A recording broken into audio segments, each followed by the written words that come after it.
রাজধানীর মিরপুর শাহ আলী থানা যেন এক আতঙ্কের নাম। কেউই সেবা নিতে যান না হেনস্থার ভয়ে।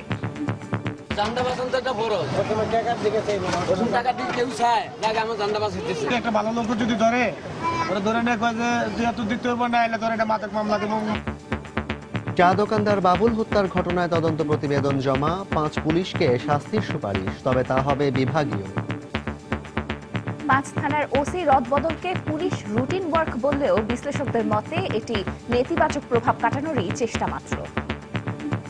ঢাকা মেট্রোপলিটন পুলিশ তার কাজের সুবিধার্থে এবং তার কাজ আরো বেশি গতিশীল করার জন্য এটা নিয়মিতই বিভিন্ন থানায় বা বিভিন্ন লেভেলে কর্মকর্তাদের বদলি করে থাকে। পুলিশ যে অ্যাক্টিভ এবং পুলিশের সদস্য যারা বিপদগামী হয়েছেন তাদের বিরুদ্ধে যে ব্যবস্থা নেওয়া হচ্ছে সেটাই পুলিশ দেখাতে চাচ্ছে। দেখছিলেন সময়ের প্রধান শিরোনাম। রাত 11টার সময় সঙ্গে আছে আমি জাফর সাদিক এবং আমি তানজিম মুনিয়াত। এবার অন্যান্য শীর্ষ সংবাদ। মালয়েশিয়া ও কাতারের রিক্রুটিং এজেন্সির মাধ্যমে লোক পাঠানোর পরামর্শ বাইরার। পর্যবেক্ষকরা বলছেন পদ্ধতি যাই হোক উপযুক্ত মজুরি নিশ্চিত করাই বড় চ্যালেঞ্জ। মিয়ানমার ও ভারত থেকে দেদারসে ঢুকছে মাদক, ধ্বংস হচ্ছে যুব সমাজ। জাতিসংঘে শুনানিতে বিশ্ব সম্প্রদায়ের সহযোগিতা চাইল বাংলাদেশ। বঙ্গবন্ধু সেতুর 2 সংযোগ সড়ক যেন মৃত্যু ফাঁদ। 5 বছরের দুর্ঘটনায় প্রাণ হারিয়েছেন প্রায় 300। পুলিশি নজরদারিতে নির্দিষ্ট বিরতিতে গাড়ি ছাড়ার সিদ্ধান্ত। এবং টানা কুয়াশায় এবার সময় মতো মুকুল আসেনি রাজশাহীর আম বাগানে। দুশ্চিন্তায় বাগান মালিকরা, নিয়মিত কীটনাশক দেওয়ার পরামর্শ ফল গবেষকদের।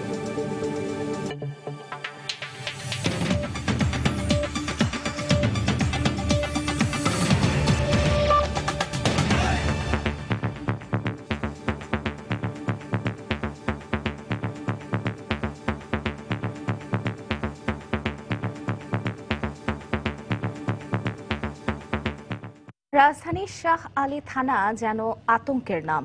হেনস্থার ভয়ে কেউই সেবা নিতে যান না সেখানে। চাঁদাবাজি, হয়রানি, পুলিশের সোর্সের নামে নাজেহাল সহ থানার বিরুদ্ধে অভিযোগের কোনো শেষ নেই। নিরাপত্তা দেয়াই যাদের প্রধান দায়িত্ব, সেই পুলিশের অত্যাচারে অসহায় হয়ে পড়েছে সেখানকার সাধারণ মানুষ। ক্যামেরার সামনে কথা বলতে ভয় পেলেও ক্যামেরা সরাতেই জানা গেল অভিযোগের ফিরিস্তি। সম্প্রতি চাঁদা না দেয়ায় চা দোকানি বাবুলের ওপর হামলা চালানোর অভিযোগ রয়েছে এই থানার পুলিশের বিরুদ্ধে। এই ঘটনায় মারা যান বাবুল। সেলিয়া সুলতানের রিপোর্ট।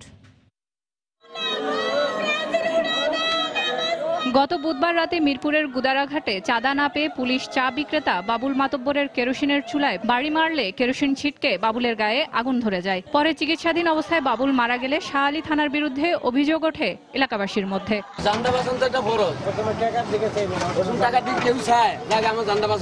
একটা ভালো লোক যদি ধরে দিতে হবে না, এলে ধরে এটা মাদক মামলা দিব, মামলা দিন, হিরোইন মামলা দিন। দেখা গেছে ভালো লাগে এলাকার নির্যাতিত বেশি হয়, গরমপত্র এলাকায় যারা অপরাধী তারা নির্যাতিত হয় না। স্বরাষ্ট্রমন্ত্রীর চোখ দুইটা যে পর্যন্ত থাকে বাউন্ডারি ভিতরে ওই পর্যন্তই সব ঘুমায় থাকে। তবে শাহ আলী থানার অধীনে অন্য সব এলাকায় পুলিশের সেবা আর নিরাপত্তার প্রশ্নে নীরবতা পালন করাই নিরাপদ বলে মনে করেন এখানকার বাসিন্দারা। তবে ক্যামেরা সরাতেই অভিযোগের ফিরিস্তি যেন শেষ হয় না। অহরহ পাওয়া যায় পুলিশের হয়রানির শিকার ব্যক্তিদেরও। একদিন আমি কইছি আপনার বাজারই রাখা দেন, আমি বাসায় যাইগা আপনার লাগে নিত্য আপনি একটু কোন কাহিনী করেন। আপনি তো কালকে আমার দোকান থেকে সিঙ্গারা খাইছেন, তাইলে এখন আমাকে চা খাইতে কিছু দিয়ে যা। একদম ধরছে, ওর কাছে কিছু পায় না, ওর কাছে 4টা বাবা দিয়া গেছে কি বাবার ব্যবসা করো, টাকাতে 50 টাকা বাইর দিয়ে দিতে হবে। যে ছেলেটা আমার সাথে বাজার করে আনবে এই ছেলেটা বলতেছে ফোন বলতেছে একে স্যার 10টা দিয়ে চালান করে দেন, কিছু আসবে। আর ওদের কিছু সোর্স আছে, এই সোর্সরা যদি রাত্রে 12টা 1টার সময় ফোন না দেয় এরা সাথে সাথে। এদিকে নিহত চা দোকানি বাবুলের পরিবার একমাত্র আয়ের লোকটিকে হারিয়ে আবারও পথে নেমেছেন রুটি রোজগারের খোঁজে। ছোট মেয়ে লাবণী অনিশ্চিত জেনেও বাবার ইচ্ছা পূরণ করতে এসএসসি পরীক্ষায় অংশ নিয়েছে মঙ্গলবার। তবে পুলিশের বিরুদ্ধে অভিযোগ প্রমাণিত হওয়ার পর চা দোকানি বাবুলের পরিবার স্বস্তির বদলে আছেন আতঙ্কে। আমার বাবাকে যখন দুপুরবেলা থ্রেট দেওয়া হয়, ঘটনা হয় রাত্র 9:30টায়, তাহলে এখানে তো নিরাপত্তা আমার বাবার ছিল না। এখন আমার বাবা চলে গেছে, আমরা প্রতিবাদ করতেছি বিচারের জন্য, এখন তো আমরা অবশ্যই নিরাপত্তাহীনতায় ভুগছি। এসব অভিযোগের বিষয়ে শাহ আলী থানায় যাওয়ার পর কাউকে পাওয়া যায়নি। এমনকি মুঠোফোনে কথা বললে এসব অভিযোগ অস্বীকার করে ক্যামেরার সামনে আসতে অস্বীকৃতি জানান থানার দায়িত্বরত তদন্ত কর্মকর্তা। নাজেহাল বা হেনস্থা করছে রাস্তাঘাটে, অথবা পয়সা তুলছে, এই বিষয়টা নিয়ে কি বলবেন? কোথায় কোথায় পয়সা তুলছে? আমার খানা এরকম কোনো ইয়ে আছে আপনার থাকলে বলেন। আমার তো জানা মতো এই ধরনের কোনো রেকর্ড আমাদের কাছে নাই। এমনকি শাহালি থানার বিষয়ে মিরপুর জোনের ডিসি অফিসে দুদিন গিয়েও কোনো বক্তব্য পাওয়া যায়নি। সেলিয়া সুলতানা, সময় সংবাদ, ঢাকা। এদিকে চা দোকানি বাবুল মৃত্যুর ঘটনায় শাহালি থানার ওসি সহ 5 পুলিশ সদস্যের বিরুদ্ধে বিভাগীয় শাস্তিমূলক ব্যবস্থা নেওয়ার সুপারিশ করেছে মিরপুর জোনের গঠিত তদন্ত কমিটি। বিকেলে তদন্ত কমিটির প্রধান অতিরিক্ত উপ পুলিশ কমিশনার মাসুদ আহমেদ খান মিরপুর জোনের উপকমিশনারের কাছে এ প্রতিবেদন জমা দেন। এর আগে পুলিশের উপস্থিতিতে চা দোকানি বাবুলকে মারধর ও অগ্নিদগ্ধ করার ঘটনায় প্রথমে শাহ আলী থানার 3 উপপরিদর্শক, 1 সহকারী উপপরিদর্শক ও 1 কনস্টেবলকে প্রত্যাহার করা হয়। পরে শাহালি থানার ভারপ্রাপ্ত কর্মকর্তাকেও প্রত্যাহার করা হয়।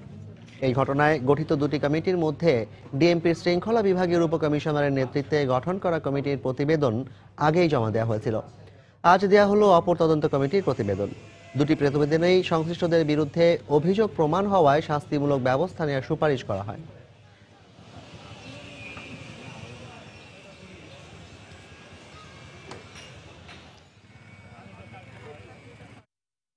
সম্প্রতি বিভিন্ন অপরাধের কারণে এক শ্রেণীর পুলিশ সদস্যদের নিয়ে যখন দেশ জুড়ে সমালোচনার ঝড়, ঠিক তখন রাজধানীর 5 থানার ওসিকে অদল বদল করা হলো। যদিও কর্মকর্তারা বলছেন এটি নিয়মিত রদবদলের অংশ, তবে বিশ্লেষকদের মতে নিয়মিত বদলের অংশ দাবি করা হলেও এটি নেতিবাচক প্রভাব কাটানোরই চেষ্টা। বিস্তারিত খান মোহাম্মদ রুমেলের রিপোর্টে। সাম্প্রতিক সময়ে বাংলাদেশ ব্যাংক কর্মকর্তা গোলাম রাব্বিকে নির্যাতনের মধ্য দিয়ে পুলিশের আইন লঙ্ঘনের ঘটনার শুরু। এরপর সিটি কর্পোরেশন কর্মকর্তা বিকাশ চন্দ্রকে পেটানো, বেসরকারি বিশ্ববিদ্যালয়ের নারী শিক্ষার্থীকে হয়রানি, চা দোকানি বাবুল হত্যা এবং সবশেষ কল্যাণপুরে রিকশা চালকের পায়ে গুলি করা সহ এর আগে পরে পুলিশের হাতে বেশ কটি অপরাধের ঘটনা ঘটেছে। আর এসব ঘটনায় 2 পরিদর্শক সহ 8 পুলিশ সদস্যকে সাময়িক বরখাস্ত করা হয়।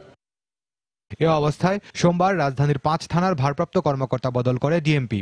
এদের মধ্যে গোয়েন্দা পুলিশের পরিদর্শক সৈয়দ শাহিন আলমকে রূপনগর থানায়, আনিসুর রহমানকে যাত্রাবাড়ি থানায়, আনোয়ার হোসেনকে শাহ আলী থানায় এবং বিমানবন্দর থানার পরিদর্শক তদন্ত শফিকুল ইসলাম মোল্লাকে শাহজাহানপুর থানায় ভারপ্রাপ্ত কর্মকর্তা হিসাবে বদলি করা হয়েছে।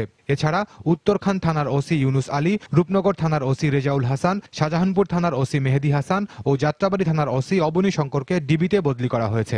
ঢাকা মেট্রোপলিটন পুলিশ তার কাজের সুবিধার্থে এবং তার কাজ আরো বেশি গতিশীল করার জন্য এটা নিয়মিতই বিভিন্ন থানায় বা বিভিন্ন লেভেলে কর্মকর্তাদের বদলি করে থাকে।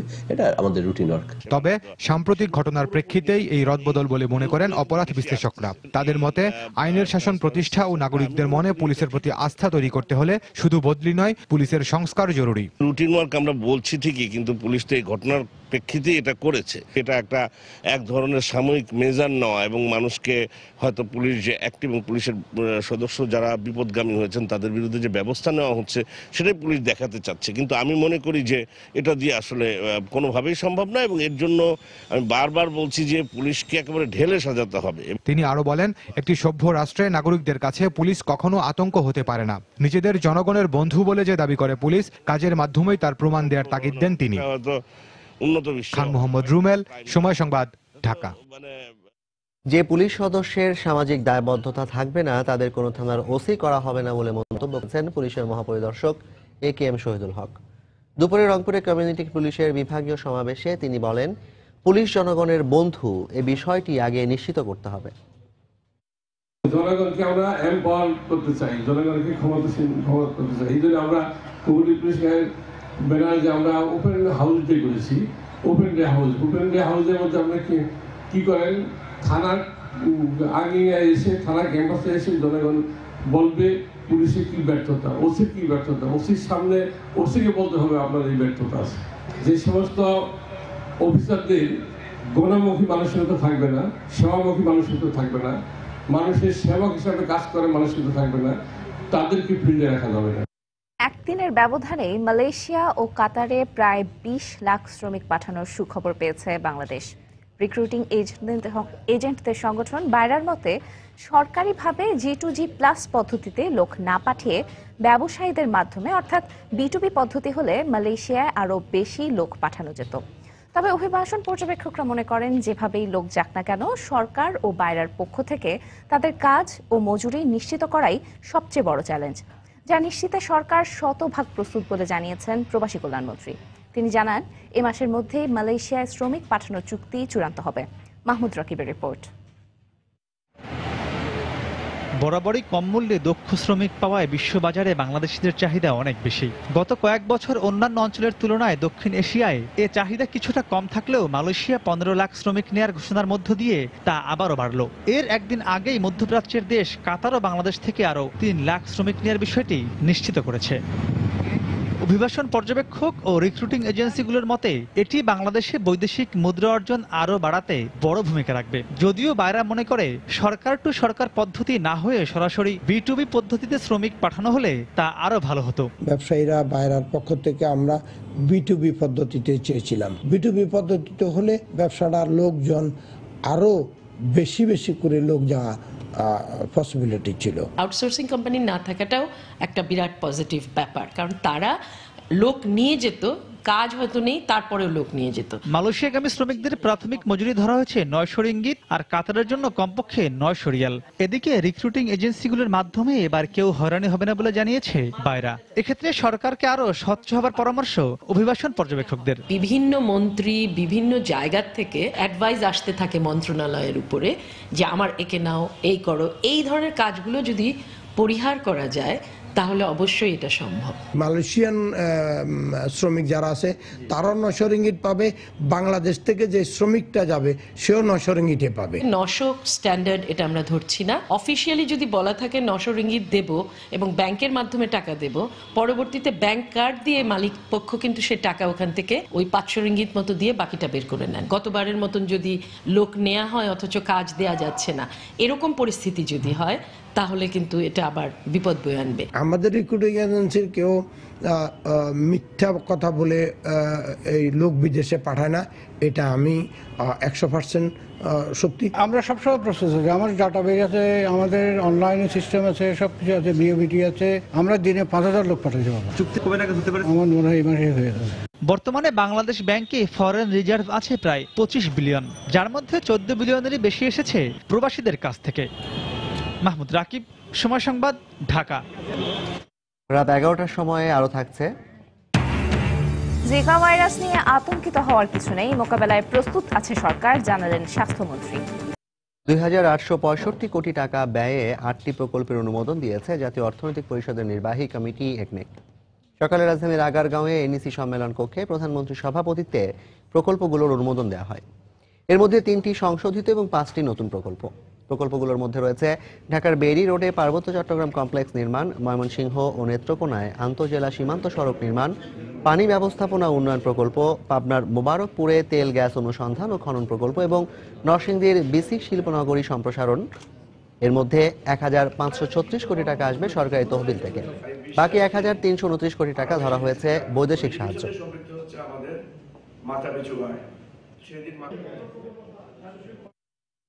গত 5 বছরে বঙ্গবন্ধু সেতুর 2 সংযোগ সড়কে দুর্ঘটনা ঘটেছে 842টি। এতে ঝরেছে প্রায় 300 প্রাণ, গুরুতর আহতের সংখ্যা 1000। বাংলাদেশ সেতু কর্তৃপক্ষের হিসেবেই এমন তথ্য মিলেছে। বেসরকারি হিসেবে এ সংখ্যা আরও অনেক বেশি বলে মত বিশেষজ্ঞদের। এ অবস্থায় শীত মৌসুমে কুয়াশার কারণে দুর্ঘটনা এড়াতে নির্দিষ্ট বিরতিতে সেতুর উপর গাড়ি ছাড়ার সিদ্ধান্ত নেওয়া হয়েছে বলে জানিয়েছে কর্তৃপক্ষ। সিরাজগঞ্জ থেকে ফিরে আরো জানাচ্ছেন আতিকুর রহমান তমাল। বঙ্গবন্ধু সেতু এখন পর্যন্ত দেশের সবচেয়ে বড় এই সেতুর দুপাশে রয়েছে প্রায় 40 কিলোমিটার সংযোগ সড়ক। বেশিরভাগ দুর্ঘটনাই ঘটছে এই সংযোগ সড়কে। বাংলাদেশ সেতু কর্তৃপক্ষের হিসেব বলছে 2010 থেকে 2015 সালের সেপ্টেম্বর পর্যন্ত এ পথে দুর্ঘটনার সংখ্যা 842টি। এতে মানুষ মরেছে 275 জন, গুরুতর আহত প্রায় 1000। বঙ্গবন্ধু সেতুর 2 সংযোগ সড়কে গতিসীমা নির্ধারণ করা রয়েছে সর্বোচ্চ 80 কিলোমিটার। আমাদের গাড়িটি 80 কিলোমিটার গতিতেই ছুটছে, কিন্তু আমরা দেখছি প্রায় সব যানবাহনই আমাদের গাড়িকে ওভারটেক করছে। অর্থাৎ 80 কিলোর অনেক বেশি গতিতে এই সড়কে যানবাহন চলাচল করে, আর সে কারণেই ঘটে দুর্ঘটনা। কেউই 100-র নিচে এখানে গাড়ি চালান না, এবং ওই 100 কিলোমিটারে বা 100 কিলোমিটার উপরে থাকতে থাকতেই এখানে ওভারটেক করে। অন্যান্য জায়গায় যতটুকু যানজটে সময়টা তার চলে যায় সেটার ঘাটতিটা এখানেই মেটানোর জন্য সে এত দ্রুত গতিতে গাড়ি চালায়।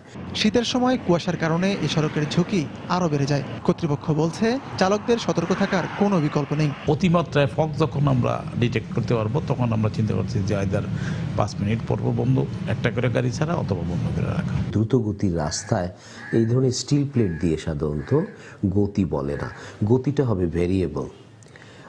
আজকে ঘন কুয়াশা 80 কিলোমিটার কে বলবে, 20 কিলোমিটার। বিশেষজ্ঞদের মতে এ পথে পুলিশি নজরদারিও জোরদার করতে হবে। আমি চমৎকার একটা রাস্তা করলাম, এটার বদ হজম হবে আমাদের চালকদের, স্বাভাবিক। এই কারণেই কিন্তু উন্নত বিশ্বে কন্টিনিউয়াস কিন্তু মনিটরিং আছে। প্রতি মাসে 50, 60, 70 এরকম লেভেলে আমরা স্পিড গানের ব্যবহার করে মামলা দিয়ে থাকি।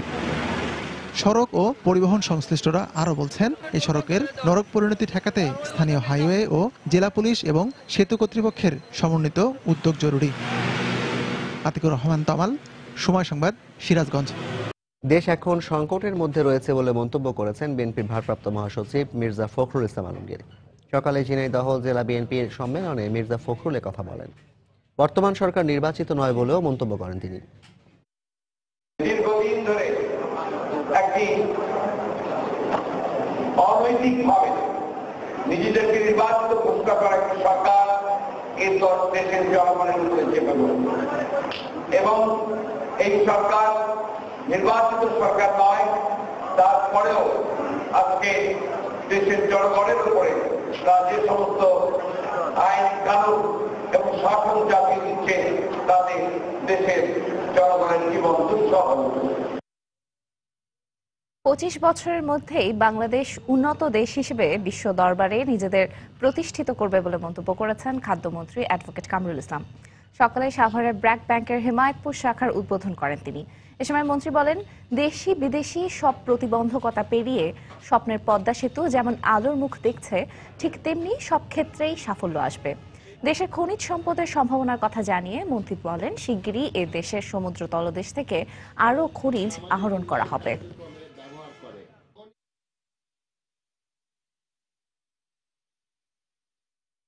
আমরা নিজ অর্থায়নে পদ্মা সেতু করছি।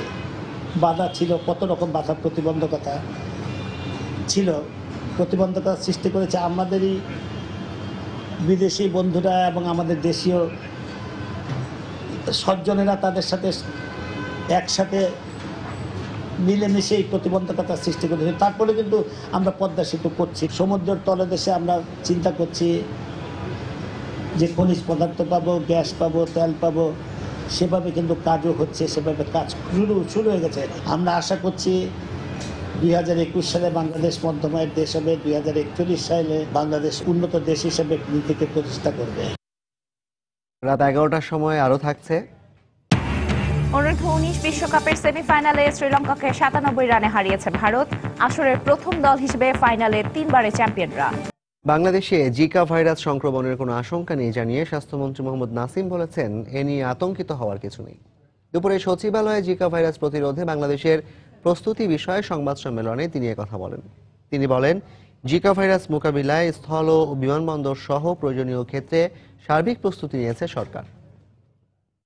স্থল বন্দরগুলোতে আমরা এই ব্যাপারে আমাদের মেডিকেল টিম কাজ করছে। ঢাকা আন্তর্জাতিক বিমানবন্দর সহ বিভিন্ন জায়গায় আমাদের যে আগের যে ব্যবস্থাপনা ছিল কোনো আক্রান্ত ব্যক্তিকে চিহ্নিত করার জন্য, সেগুলো এখনো কার্যক্রম আছে। এর প্রয়োজনীয় পদক্ষেপ নেওয়া হচ্ছে। আতঙ্কিত হওয়া, উদ্বিগ্ন হওয়ার কিছু নেই। এবং আমাদের মন্ত্রণালয়, আমাদের অধিদপ্তর আমাদের ব্যাপারে প্রয়োজনীয় পদক্ষেপ নেওয়া হয়েছে এবং অত্যন্ত সতর্ক আমরা আছি।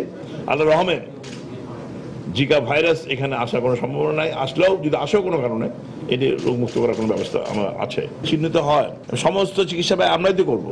তাকে সম্পূর্ণ নিরোগ করে বাসায় নিয়ে যাব, তারপর ফলো আপ করবো। এটা টানা কুয়াশার কারণে এবার সময় মতো মুকুল আসেনি রাজশাহীর আমবাগানে। এতে শুরুতেই দুশ্চিন্তায় পড়েছেন বাগান মালিকরা। তবে হতাশ না হয়ে বাগান মালিকদের নিয়মিত কীটনাশক প্রয়োগের পরামর্শ দিয়েছেন ফল গবেষকরা। হাবিবুর রহমান পাপুর তোলা ছবিতে বিস্তারিত জানাচ্ছেন সাইফুর রহমান রকি। এবছর শীতের শেষ ভাগে কখনো হালকা, কখনো বা ঘন কুয়াশায় ঢাকা পড়েছে আমের জনপদ রাজশাহী। ফলে গেল বছর এ সময় আমবাগানগুলো মুকুলে মুকুলে ছেয়ে সোনা রং ধারণ করলেও এবার চিত্র ভিন্ন। বাগান মালিকরা বলছেন বৈরী আবহাওয়ার কারণে অধিকাংশ গাছে এখনো মুকুলের দেখা নেই, তাই কীটনাশক ছিটিয়ে বাগান পরিচর্যার কাজে ব্যস্ত তারা। এমন অবস্থায় দুশ্চিন্তাগ্রস্ত বাগান মালিকরা। গাছে দেখা যাচ্ছে কুয়াশার কারণে ক্ষতি হয়ে যাচ্ছে। লেটের মুকুল এখন কি হবে এটা বলা যাচ্ছে না, ওই জন্য স্প্রে করছি। যারা ফল গবেষণা ওরা আমাদের কাছে কেউ আসে না, বুদ্ধি পরামর্শ দেয় না, ওই জন্য আমরা কিছু বুঝতে পারি না। এদিকে প্রতিকূল আবহাওয়ার কারণে আমের মুকুল আসতে কিছুটা দেরি হলেও নিয়মিত কীটনাশক প্রয়োগের পরামর্শ দিচ্ছেন ফল গবেষকরা। মুকুলটা বের হওয়ার পর এবং ফোটার আগে একটি স্প্রে দিতে হবে এবং আমগুলো যখন মটরদানা আকার ধারণ করবে তখন আরেকটি স্প্রে দিতে হবে। সুন্দরভাবে সমস্ত গাছ ভিজিয়ে যদি স্প্রে করা যায় তাহলে পোকা এবং রোগ এই দুটির থেকেই কৃষক ভাইরা পরিত্রাণ পাবেন। ফল গবেষণা কেন্দ্রের দেয়া তথ্য অনুযায়ী জেলার 16,583 হেক্টর জমির বাগানে 2,15,579 মেট্রিক টন আমের লক্ষ্যমাত্রা নির্ধারণ করা হয়েছে। সাইফুর রহমান রকি, সময় সংবাদ, রাজশাহী। মিয়ানমার ও ভারত থেকে আসা মাদক বাংলাদেশের যুব সমাজকে ধ্বংসের পথে ঠেলে দিচ্ছে বলে উল্লেখ করে এই সমস্যা মোকাবেলায় আন্তর্জাতিক সম্প্রদায়ের সহযোগিতা চেয়েছে বাংলাদেশ। সেই সঙ্গে এই সংকট সমাধানে আঞ্চলিক সংলাপের প্রয়োজনীয়তাও তুলে ধরা হয়। জাতিসংঘ সদর দপ্তরের মাদক নিয়ে দুদিনব্যাপী শুনানিতে আইন, বিচার ও সংসদ বিষয়ক স্থায়ী কমিটির চেয়ারম্যান সুরঞ্জিত সেনগুপ্তের নেতৃত্বে 3 সদস্যের প্রতিনিধি দল অংশ নেন। নিউ ইয়র্ক থেকে টিএম মামুনের ছবি ও শিহাবুদ্দিন কিসলু তথ্য নিয়ে ডেস্ক রিপোর্ট। সোমবার নিউ ইয়র্কে জাতিসংঘ সদর দপ্তরে শুরু হয় বিশ্ব মাদক সমস্যা সংরক্ষণ এবং বিশ্ব উদ্যোগ শীর্ষক দুদিনব্যাপী শুনানি। জাতিসংঘ ও ইন্টার পার্লামেন্টারি ইউনিয়ন আইপিইউর যৌথ আয়োজনে এই শুনানিতে বাংলাদেশ সহ বিশ্বের বিভিন্ন দেশের 200 প্রতিনিধি অংশ নেন। মাদকের ক্রমবর্ধমান আগ্রাসন রুখতে করণীয় বিষয়ক এই সম্মেলনের সভাপতিত্ব করেন আইপিইউ প্রেসিডেন্ট বাংলাদেশের সংসদ সদস্য সাবের হোসেন চৌধুরী। শুনানিতে বিশ্বব্যাপী মাদক সমস্যা মোকাবিলায় যথাযথ দায়িত্ব পালনে জাতিসংঘ সদস্য রাষ্ট্রগুলোর প্রতি আহ্বান জানান জাতিসংঘ সাধারণ পরিষদের সভাপতি মগেন্স লিকেটফ। শুনানিতে বাংলাদেশের পক্ষে অংশ নেয়া আইন, বিচার ও সংসদীয় কমিটির চেয়ারম্যান সুরঞ্জিত সেনগুপ্ত মাদক সমস্যাকে টেকসই উন্নয়নের প্রধান অন্তরায় হিসেবে উল্লেখ করেন। সাম্প্রতিক সময়ে মাদক সমস্যা একটি প্রধান সামাজিক ব্যাধি হিসেবে দেখা দিয়েছে। এর প্রভাবে বিশ্বের বিভিন্ন দেশের শিক্ষিত যুব সমাজ ধ্বংস হয়ে যাচ্ছে। আমাদের প্রস্তাব হলো দক্ষিণ এশিয়ার দেশগুলোর মাদক সমস্যা দূর করতে এই প্যানেলের উচিত আঞ্চলিক একটি সংলাপের আয়োজন করা। এই অঞ্চলের সমস্যাগুলো বিশ্ব দরবারে তুলে ধরা উচিত। মাদক সমস্যা মোকাবিলায় জাতিসংঘে বাংলাদেশের উত্থাপিত প্রস্তাবকে গুরুত্বের সঙ্গে বিবেচনা করা হচ্ছে বলে সময় টেলিভিশনকে এক সাক্ষাৎকারে জানান আইপিইউ সভাপতি সাবের হোসেন চৌধুরী। বাংলাদেশে তো কোনো মাদক উৎপাদন হয় না, আমাদের পার্শ্ববর্তী দেশ থেকে মাদকটা বাংলাদেশে চলে আসে।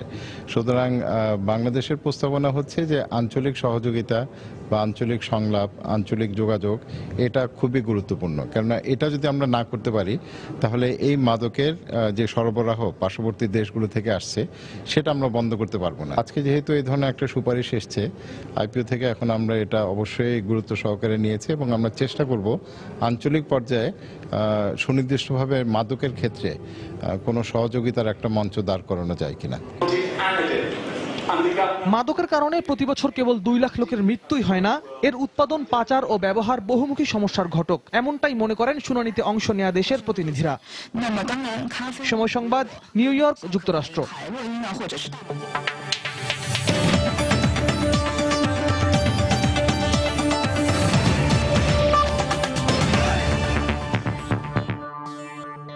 রাজধানীতে উদযাপিত হলো কীর্তিমান চলচ্চিত্রকার সুভাষ দত্তের ৮৬তম জন্মবার্ষিকী। এ উপলক্ষে সুভাষ দত্তকে নিয়ে লেখা স্মারক গ্রন্থ প্রকাশ করা হয়। উদ্বোধন করা হয় চলচ্চিত্র শিক্ষা কার্যক্রম। অনুষ্ঠানে সুভাষ দত্তকে নিয়ে স্মৃতিচারণ করেন আমন্ত্রিত অতিথিরা। মঙ্গলবার সন্ধ্যায় জাতীয় জাদুঘরের প্রধান মিলনায়তনে জড়ো হন কিংবদন্তি চলচ্চিত্রকার সুভাষ দত্তের শতাধিক ভক্ত। উপলক্ষ সুভাষ দত্তের জন্মদিন উদযাপন।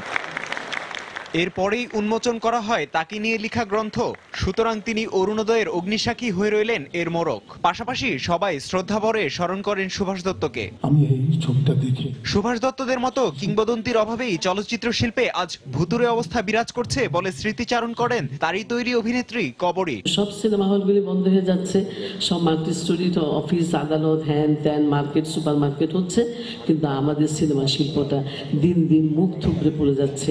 এটাই আজকে দত্তদার এত সুন্দর জন্মদিন মনে করতে গিয়ে দুঃখে ভারাক্রান্ত হচ্ছে।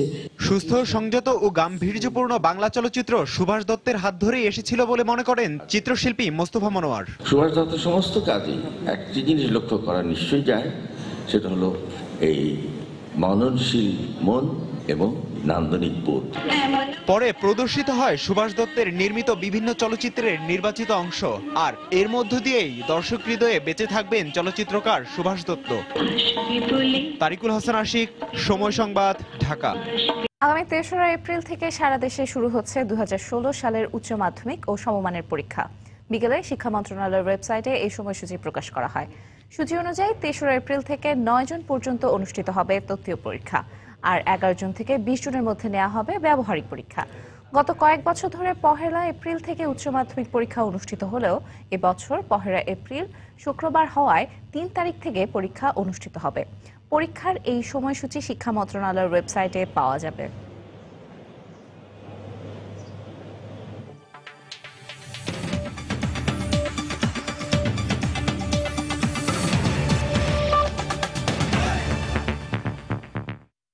জার্মানির বাভারিয়া রাজ্যে দুটি ট্রেনের সংঘর্ষে নিহতের সংখ্যা বেড়ে ৯ জনে দাঁড়িয়েছে। এতে আহত হয়েছেন ১৫০ শতাধিক মানুষ।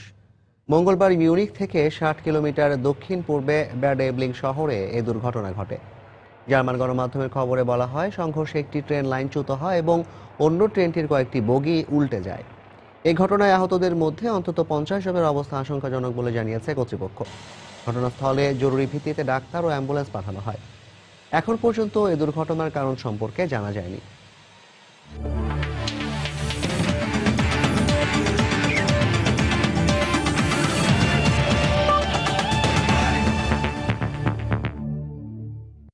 অনূর্ধ্ব ১৯ বিশ্বকাপের খবর।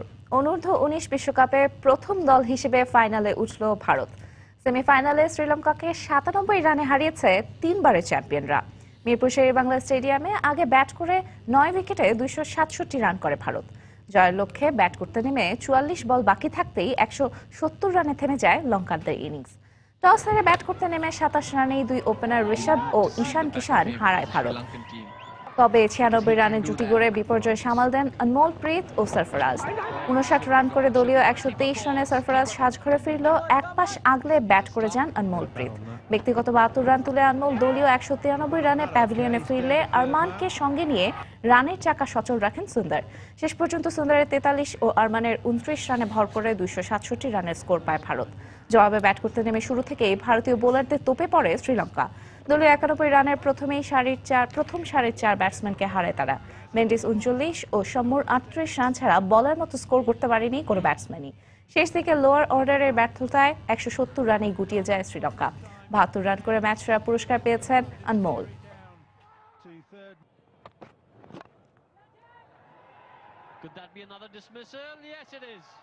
রাত ১১টার সময়ের শীর্ষ সংবাদগুলো জানিয়ে দিচ্ছে আরেকবার।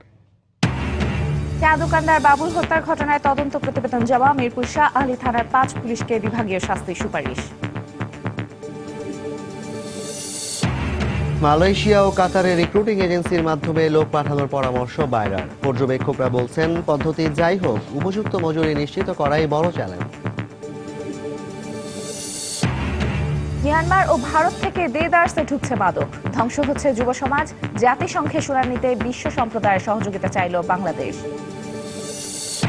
বঙ্গবন্ধু সেতুর ২ সংযোগ সড়ক যেন মৃত্যু ফাঁদ। ৫ বছরে দুর্ঘটনায় প্রাণ হারিয়েছেন প্রায় ৩০০ জন। পুলিশি নজরদারিতে নির্দিষ্ট বিরতিতে গাড়ি ছাড়ার সিদ্ধান্ত। এবং টানা কুয়াশায় এবার সময় মতো মুকুল আসেনি রাজশাহীর আমবাগানে। দুশ্চিন্তায় বাগান মালিকরা। নিয়মিত কীটনাশক দেওয়ার পরামর্শ ফল গবেষকদের।